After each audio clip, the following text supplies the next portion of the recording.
ஆஹா மகாபெரு சபையில் ஆமாங்க யார் என்று கவனம் சொன்னால் தொடக்கும் சொன்னால் தெரியுமா? ஆமா தாத்தா வேதவியாசர் என்று தெரிந்து கொள். ஓஹோ வேதவியாசர் வாதாவியாசர் ஆமா அது மட்டும் தான் தாத்தா எனக்கும் வேதவியாசர் என்று தெரிந்து கொள்.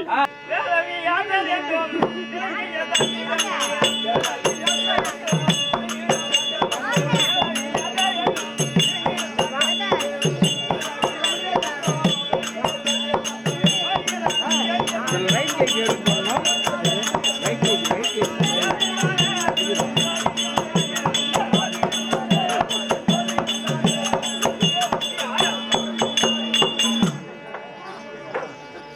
பராச முனிவருக்கும் செய்துவிட்டு கரையில் செல்லும் போது படகு ஒன்று இல்லாமல் படிக்கு அந்த நதிக்கரை ஓரம் நின்று கொண்டிருந்தார்.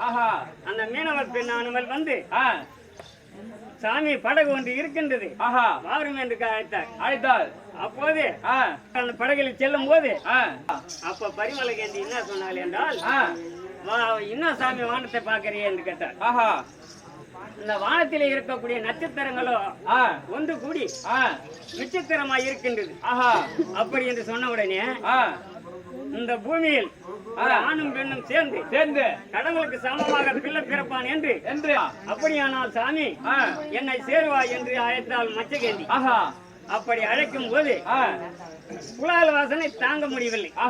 அந்த நாத்தம் தாங்காமல் அந்த புலால் வாசத்தை நீக்கி பரிமளகேந்தியாக மாற்றி இருவருமாக குனிந்து சேர்ந்து இக்கரையில் இருந்த அக்கரைக்கு செல்வதற்கு முன்னதாகவே பிறந்து விட்டேன். ரிஷி குண்டம் ராவ தங்காமல் பிடிக்கு. ஆமா அத்தன்மையாக பிறந்து விட்டேன்.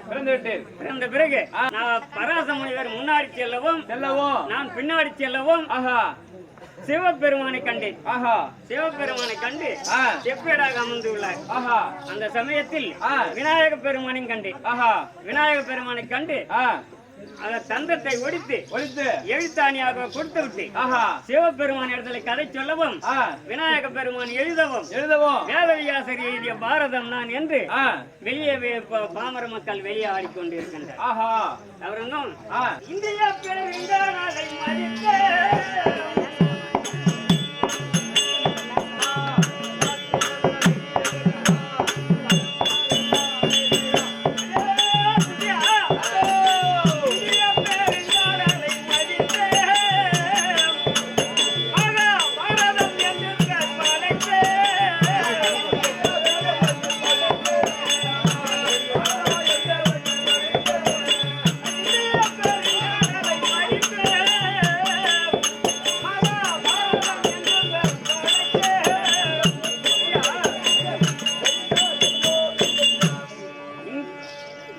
பெருங்கடலிலே நான் பிறந்தபடியால் இந்தியா கடல் என்றும் இந்தியா நாடு என்றும் இந்தியா பாரத நாடு என்றும் இன்னைக்கு பேசிக்கொண்டு இருப்பது நான் எழுதிய பாரதம் தான் மகாபாரதம் என்று ஓடிக்கொண்டிருக்கிறேன். கௌரவம் பாண்டவராகிய 5 ராஜாக்களும் என்னை வரும்படியாக அழைத்திருக்கின்ற அவரை கண்டு கொள்ள வேண்டும். அதிசீக்கிரமாக என் பக்கம் ஆகட்டுங்க.